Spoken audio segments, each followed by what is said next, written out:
মন্দিরা, তোমার প্রশ্নটা আবার করো, কি বলতে চেয়েছিলে তুমি? আচ্ছা স্যার, আমরা এই যে মানে ফটোশপে ঢোকার জন্য আমাদের এট ফার্স্ট কোন জায়গায় যাইতে হবে? হ্যাঁ, ফটোশপে ঢোকার জন্য আমাদেরকে, যেই ল্যাপটপ কম্পিউটার তুমি ফটোশপে কাজ করতে চাইবে, অবশ্যই সেখানে এই ফটোশপ অ্যাপসটা, ফটোশপ 7.0টা তোমার সেখানে ইনস্টল থাকতে হবে। যখন ইনস্টল থাকবে তখন এই যে ল্যাপটপ কম্পিউটারের বাম পাশে start, start menu, start button, এখানে ক্লিক করতে হবে। এখানে ক্লিক করলেই দেখবে যে এখানে ফটোশপ অনেকগুলো অ্যাপস, যতগুলো অ্যাপস এখানে ইনস্টল করা আছে প্রত্যেকটা অ্যাপস এখানে শো করবে। এরপরে এখান থেকে ফটোশপ 7-এ ক্লিক করতে হবে। ফটোশপ 7-এ ক্লিক করলেই দেখবা যে তোমাকে এভাবে ওপেন করতে দেবে, ঠিক আছে? আমরা এই যে এভাবে চলে আসবে, ঠিক আছে? আমরা এখানে কেটে দেই, আমরা এখান থেকে ডিরেক্টলি বের হয়ে যাচ্ছি। আমি ফটোশপ এখান থেকে কেটে দিলাম। আমরা যেভাবে ফটোশপটা আবার শুরু করব, এই যে ফটোশপ এখান থেকে আমরা ক্লিক করব, স্টার্ট মেনুতে যাব। যাওয়ার পর আমরা ফটোশপ খুঁজে বের করব কোথায় আছে। ফটোশপ 7 এই যে দেখা যাচ্ছে, চোখের মতো আসবে, এটা আসবে, আসার এই যে দেখো ফটোশপ চলে আসতেছে।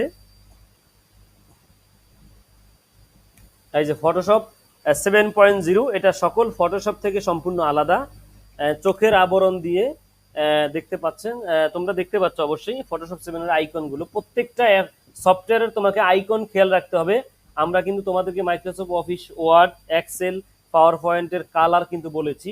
সেম ভাবে ফটোশপ 7 কিন্তু একদম চোখের চোখের যেই চিত্র দ্বারা এখানে এই যে দেখো এইভাবে এখান থেকে আমরা শুরু করেছি, ঠিক আছে?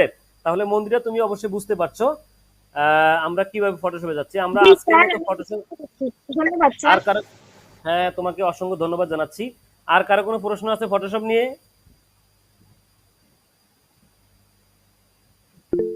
আরাফাত, স্যার কি বলতে ফটো চেয়েছিল?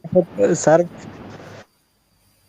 হ্যাঁ স্যার আমার কোশ্চেনটা হলো ওই যে স্যার শেষে যে ফেসটুক মানে ব্যাড নিউজ বাড়াইছেন ফেসের, এটা কি হাতের বা অন্য জায়গার বাড়ানো যাবে না এক্সট্রালি ভাবে? হ্যাঁ হ্যাঁ হ্যাঁ, অবশ্যই বাড়ানো যাবে।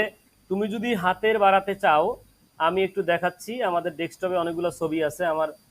হাতের একটা ছবি আছে, এই যে হাতের ছবিটা, মনে করো যে এই যে হাতের ছবি আছে, আমি হাতের ছবিটা নিলাম। নেওয়ার পরে তুমি যেই জায়গাটা বাড়াইতে চাও, এই আইটাকে আমি একটু ডিপ করে নেই, পুরো ছবিটাকে একটু ডিপ করে নিলাম, ঠিক আছে? ডিপ করে নেওয়ার পরে আমি এই ম্যাজিক টুল দিয়ে এখানে ক্লিক করলাম, ছবির উপরে ক্লিক করলে কন্ট্রোল অলটা ধরে ডি ক্লিক করব।